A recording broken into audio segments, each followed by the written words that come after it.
How's camp so far from your perspective? It's been good.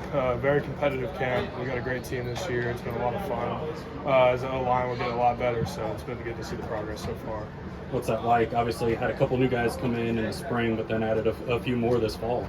It's been good. I mean, it's always great to have competition. It's always good to have good players in your room, especially O-line. You need a deep room, and I think we got that this year. So much of what you guys do is based on communication and timing and comfort with the guy next to you.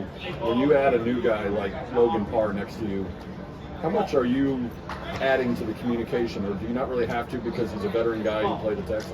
Logan's a smart guy, and a lot of O-line stuff translates from school to school. It's a lot of different terminology for the same type of movement, so Logan's picked up on it quick, makes my job easy. I just do the same stuff I've always been doing. And then just for you as a center, what does it do being in the second year of an offense and kind of being able to build on that from last year? Yeah, it's nice. We don't have to worry about making mistakes when it comes to IDing fronts and stuff. I mean, it happens sometimes, but a lot of our focus throughout practice is technique, which is overall going to make us better players. Having been here last year with Coach Justice, does that change, I guess, your relationship, yours or Justin Osborne's or the other guys who are here, since you've been in it with him and you know his language, his terminology, his expectations? Yeah, definitely. I mean, Coach Justice is a great coach. What he does works. It's been proven. The development we made over the last year and even now has been crazy, just if you watch the tape. What we do, I mean, we were very repetitive with our drills, and it makes it really comfortable for learning the game. Everything's smooth, so, yeah. And then just working with Preston, what's that like, that quarterback-center relationship? I know you're not under center a ton, but still getting the snaps to him and just that connection. It's great. I mean, Preston's one of my best friends on the team. It's great to have a good center-quarterback relationship, like you said. Preston's a competitor, man. Today we did the offense versus defense at the end.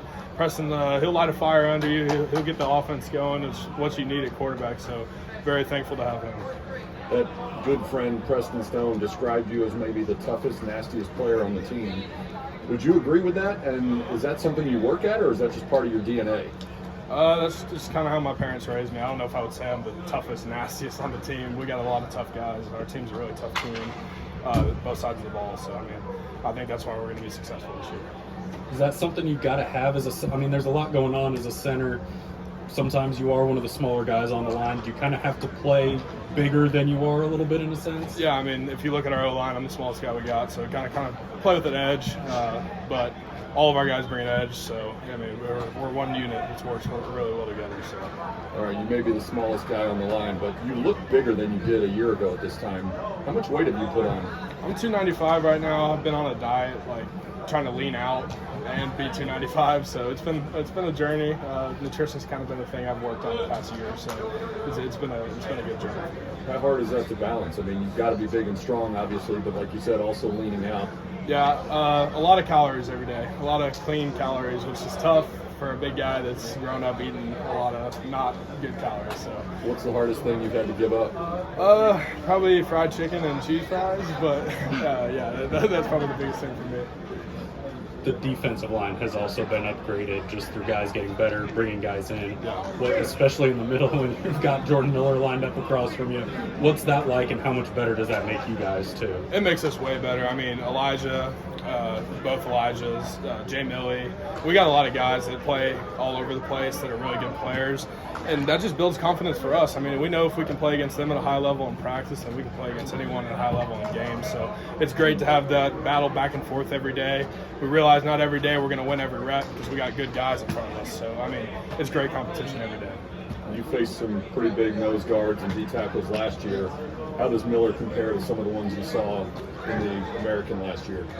He stands out. I mean, he's a big guy, and he plays with good leverage, and he's experienced. He's a veteran. He takes on double teams well. He's a great guy to practice against for sure, because he'll expose your weaknesses, and that's just making us better interior as a whole. And I know it's a preseason, it's a watch list, but how nice is the recognition of being on the Remington watch list? It was cool. I mean, it's cool to see that, but you got to play the game. So, I mean, at the end of the day, the season's all that matters, and all that stuff will take care of itself. So. Am I right that your dad was a coach? Yes, sir. My dad was. How much do you talk football with him, or does he leave all of that to the coaches here? He doesn't talk scheme with me. It's more just how it's practiced. I mean, just kind of the basics, but we talk daily about practice. Just my dad's put a lot into me when it comes to football, and I'm very thankful for that. So it's paid off at SMU. So.